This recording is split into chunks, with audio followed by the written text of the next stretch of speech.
दोस्तों, भारत के मुख्य न्यायाधीश सीजेआई बी आर गवई ने शनिवार को एक बयान दिया जिसकी चर्चा खूब हो रही है। उन्होंने कहा कि भारत का संविधान ऐसा दस्तावेज है जिसने देश को हर संकट में एकजुट और मजबूत बनाए रखा। ये बात उन्होंने इलाहाबाद हाई कोर्ट में आयोजित एक कार्यक्रम को संबोधित करते हुए कहे। सीजेआई बी आर गवई ने कार्यक्रम के दौरान ये भी कहा कि अभी मेघवाल जो कानून और न्याय मंत्री हैं, उन्होंने कहा कि सीएम योगी इस देश के पावरफुल और कर्मठ मुख्यमंत्री हैं। मैं ये कहना चाहूंगा कि इलाहाबाद यानी प्रयागराज की भूमि पावरफुल लोगों की है। योगी जी तो पावरफुल है ही। ये सीजीआई का बयान है। अब किसी से सीएम पर अगर उन्होंने पावरफुल के बयान दिए तो इसकी चर्चा होनी जरूरी थी। और इस अवसर पर सीजीआई गवई ने यह भी कहा कि जब संविधान बन रहा था तो इसका अंतिम मसौदा संविधान सभा के सामने पेश किया गया। तब कुछ लोगों का मानना था कि ये संविधान बहुत ही अधिक संघात्मक यानी कि फेडरल है, और कुछ का कहना था कि ये बहुत ही अधिक एकात्मक है, यूनिटरी है। अब उस समय डॉक्टर भीमराव अंबेडकर ने जवाब दिया कि यह संविधान न पूरी तरह से फेडरल है न यूनिटरी है, लेकिन एक बात निश्चित है कि हमने ऐसा संविधान दिया है जो भारत को शांति और शुद्ध दोनों समयों में एकजुट और मजबूत बनाए रखेगा। बी आर गवई का यह भी कहना हुआ कि स्वतंत्रता के बाद भारत संविधान के मार्गदर्शन के विकास के रास्ते पर आगे बढ़ा, जबकि हमारे कई पड़ोसी देश संघर्षों से जूझ रहे हैं। मुख्य न्यायाधीश ने संविधान के 75वीं वर्ष की यात्रा पर इसका जिक्र भी किया, और उन्होंने कहा कि इस दौरान विधायिकी, कार्यपालिका और न्यायपालिका ने सामाजिक और आर्थिक समानता लाने में महत्वपूर्ण भूमिका निभाई है। उन्होंने कहा कि हमारी ये मौलिक जिम्मेदारी है कि देश के हर अंतिम नागरिक नागरिक तक न्याय पहुंचे, और इसके लिए विधायिका, कार्यपालिका, न्यायपालिका सभी को एक साथ मिलकर प्रयास करना होगा। देश के जो चीफ जस्टिस हैं सीजीआई बी आर गवई, उन्होंने शनिवार को इलाहाबाद उच्च न्यायालय परिषद में भी आयोजित एक समारोह में कहा कि जब भी देश पर संकट आया, भारत हमेशा से एकजुट और मजबूत रहा।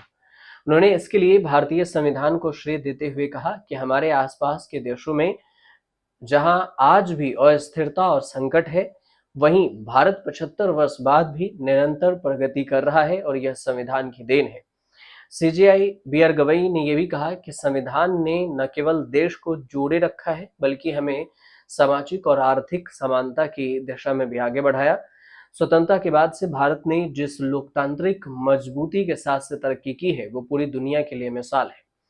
कार्यक्रम को संबोधित करते हुए बी आर गवई का ये भी कहना हुआ कि शपथ लेने के बाद इलाहाबाद उच्च न्यायालय का यह मेरा पहला आधिकारिक कार्यक्रम है, और यह मेरे लिए सौभाग्य की बात है। उन्होंने प्रयागराज से अपने व्यक्तिगत संबंधों का उल्लेख करते हुए कहा कि जब वे 2019 में सुप्रीम कोर्ट पहुंचे, तब जस्टिस विनीत सरन, कृष्ण मुरारी और बाद में विक्रम नाथ से पारिवारिक रिश्ते बन गए।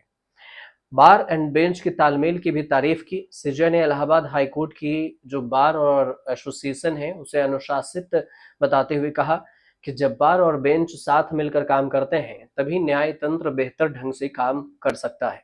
उन्होंने ये भी कहा कि अधिवक्ताओं के लिए बनाए गए नवनिर्मित चैम्बर और मल्टी लेवल पार्किंग का स्तर भी अद्भुत है, और इतनी बड़ी सुविधा युक्त इमारत मेरी जानकारी में पूरी दुनिया में नहीं होगी।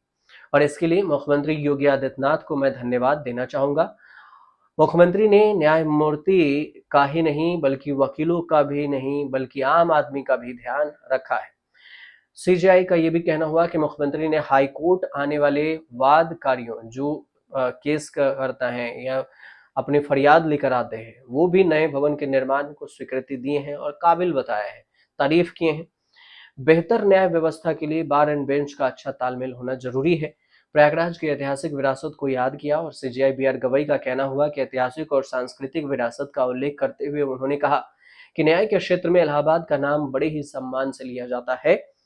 मोतीलाल नेहरू, जवाहरलाल नेहरू जैसे जो एडवोकेट हैं, उनकी भी तारीफ की। महादेवी वर्मा, हरिवंश राय बच्चन, सूर्यकांत त्रिपाठी निराला, सुभद्रा कुमारी चौहान जैसे साहित्यकार भी उन्होंने दिए।